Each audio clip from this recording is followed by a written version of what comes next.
Ettumanoor SMSM public ലൈബ്രറിയുടെ ആഭിമുഖ്യത്തിൽ സംഘടിപ്പിച്ച റിപ്പബ്ലിക് സദസ്സ് സമാപിച്ചു. ഇന്ത്യൻ റിപ്പബ്ലിക്കിൻ്റെ 75 വർഷം പൂർത്തിയാകുന്ന വേളയിൽ വിജ്ഞാന വികസനം തുടരട്ടെ, സോദരത്വം പുലരട്ടെ എന്ന സന്ദേശവുമായി ക്വിസ് പ്രോഗ്രാം, ഡോക്യുമെൻ്ററി പ്രദർശനം, അക്ഷര കരോൾ തുടങ്ങിയ വിവിധ പരിപാടികളോടെയാണ് ത്രിദിന സഭ നടന്നത്.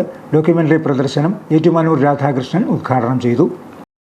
ഈ പറഞ്ഞത് ശരിയാണ്. ജനസംഘത്തിൻ്റെ, ഇന്നത്തെ ഭാരതീയ ജനതാ പാർട്ടിയുടെ പഴയ രൂപമായ ഭാരതീയ ജനസംഘത്തിൻ്റെ പ്രവർത്തകനായി നടക്കുന്ന കാലമാണ്.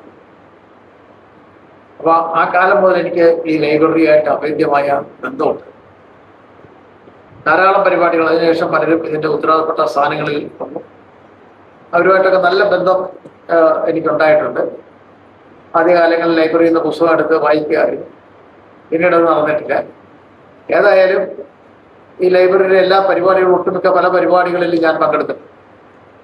ഇപ്പോൾ പുതിയ പ്രകാശിൻ്റെയും രാജുവിൻ്റെയൊക്കെ നേതൃത്വത്തിൽ വന്ന കമ്മിറ്റിയാണ് ഇവിടെ നല്ല വികസന പ്രവർത്തനങ്ങൾ,